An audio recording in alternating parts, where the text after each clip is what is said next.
சமத்துவத்திற்கான குரல் கலையருவி சமூக ஊடக தொலைக்காட்சி. கலையருவி தொலைக்காட்சியின் பிரதான செய்திகள் வாசிப்பவர் ACM ருமைஸ்.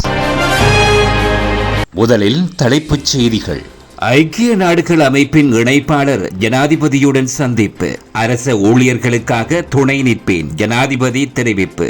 மீண்டும் உறுதிப்படுத்தப்பட்ட உரமானியம். இலங்கையின் அபிவிருத்தி திட்டங்களுக்கு நிதியுதவி வழங்க கொரியா எக்ஸிம் வங்கி இணக்கம். மக்கள் மீதான சுமைகளை குறைக்க IMF தீர்மானம். அவை இன்றைய தலைப்புச் செய்திகள். இனி விரிவான செய்திகள்.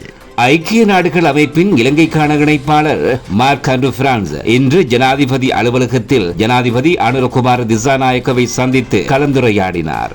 இதன்போது ஐக்கிய நாடுகள் பொதுச் செயலாளர் அன்டோனியோ குட்ரஸின் வாழ்த்துச் செய்தியை ஐக்கிய நாடுகள் அமைப்பின் வதிவிட இணைப்பாளர் ஜனாதிபதி அனுரகுமார திசாநாயக்கவிடம் வழங்கி வைத்தார். கடந்த ஜனாதிபதி தேர்தலில் ஜனாதிபதி அனுரகுமார திசாநாயக்கவின் பண்பான தன்மைக்கும் வாழ்த்து தெரிவித்த இணைப்பாளர் ஜனாதிபதியின் தேர்தல் விஞ்ஞாபனத்தையும் வரவேற்றார். மக்கள் எதிர்பார்ப்புகள் அதிக அளவில் காணப்படுவதனால் எதிர்வரும் காலம் சவாலானதாக அமையும் என சுட்டிக்காட்டிய ஐநா இணைப்பாளர் சர்வதேச நாணய நிதியத்துடனான இலங்கையின் வேலை திட்டம் மற்றும் வறுமை ஒழிப்பு முயற்சிகளுக்கு ஐக்கிய நாடுகள் அமைப்பு ஒத்துழைப்பு வழங்கும் எனவும் உறுதியளித்துள்ளார்.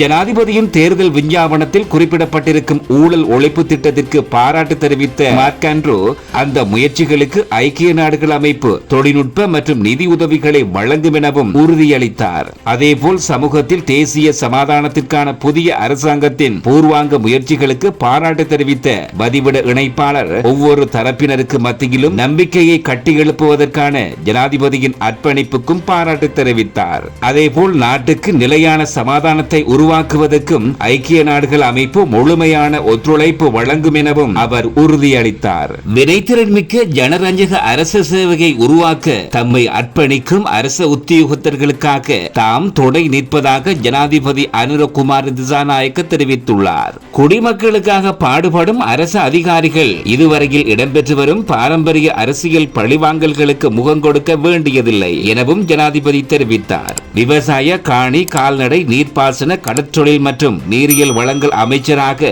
இன்று முற்பகல் விவசாய அமைச்சில் பதவியேற்றதன் பின்னர் அமைச்சு அதிகாரிகளுடன் இடம்பெற்ற கலந்துரையாடலின் போது ஜனாதிபதி அனுரகுமார திசாநாயக்க மேற்கண்டவாறு தெரிவித்துள்ளார். விவசாய அமைச்சின் தற்போதைய நிலைமை மற்றும் எதிர்கால நடவடிக்கைகள் குறித்து ஜனாதிபதி அனுரகுமார திசாநாயக்க அமைச்சின் செயலாளர்கள் மற்றும் அமைச்சின் உயர் அதிகாரிகளுடன் விரிவாக கலந்துரையாடப்பட்டது.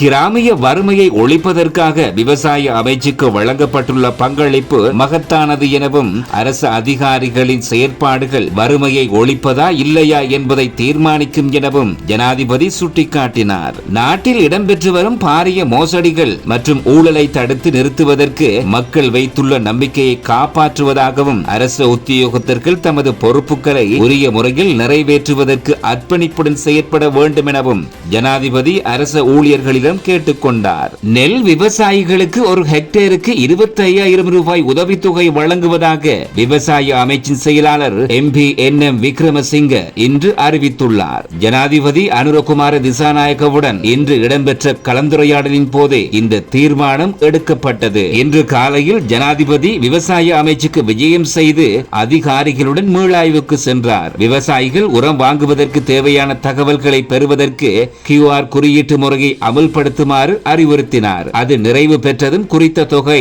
வங்கி முறை மூலம் செயல்படுத்தப்படும் என்றும் செயலாளர் கூறினார். எனவே உரமானியம் வழங்குவதில் எந்த தடையும் இல்லை என்றும் அவர் மேலும் தெரிவித்துள்ளார். இலங்கை அரசாங்கத்தின் அபிவிருத்தி திட்டங்களுக்கு நிதியுதவி வழங்க கொரியா எக்ஸிம் வங்கி இணக்கம் தெரிவித்துள்ளது. கொரியா எக்ஸிம் வங்கியின் அதிகாரிகள் இன்று ஜனாதிபதி அலுவலகத்தில் ஜனாதிபதியின் செயலாளர் கலாநிதி நந்திக சனத் குமாரநாயக்கவை சந்தித்த போதே இந்த உடன்பாட்டை வெளியிட்டனர். இலங்கையின் பொருளாதாரம் வீழ்ச்சி அடைந்த நிலையில் இலங்கையின் அபிவிருத்தி திட்டங்களுக்கு கொரிய எக்ஸிம் வங்கி வழங்கிய நிதியுதவி 2022 தொடக்கம் 2024 ஆண்டுகளில் இடைநிறுத்தப்பட்டது. அந்த அபிவிருத்தி திட்டங்களை மீண்டும் செயல்படுத்துவதற்கு சலுகை கடன் உதவி வழங்க எதிர்காலத்தில் நடவடிக்கை எடுப்பதாக கொரிய எக்ஸிம் வங்கியின் பிரதிநிதிகள் ஜனாதிபதியின் செயலாளரிடம் தெரிவித்துள்ளனர்.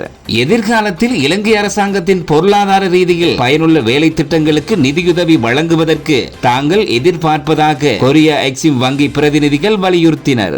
கொரிய எக்ஸிம் வங்கியின் பணிப்பாளர் வென்சுகா, பிரதி பணிப்பாளர் ஹனுஹன், திட்ட முகாமையாளர் நளின் ஜெயதுங்க ஆகியோர் இந்த சந்திப்பில் கலந்து கொண்டனர். ஜனாதிபதியின் மேலதிக செயலாளர் ரொசான் கமகேயும் இதில் இணைந்து கொண்டார். சர்வதேச நாணய நிதியத்தின் ஆசிய பசிபிக் திணைக்களத்தின் பணிப்பாளர் கிருஷ்ண ஸ்ரீனிவாசன், சிரேஷ்ட தூதுக்குழு பிரதானி கலாநிதி பீட்டர் உள்ளிட்ட சர்வதேச நாணய நிதியத்தின் சிரேஷ்ட தூதுக்குழுவினர் இன்று ஜனாதிபதி அலுவலகத்தில் ஜனாதிபதி அனுரகுமார் திசாநாயக்கவை சந்தித்து விசேட கலந்துரையாடலில் ஈடுபட்டனர்.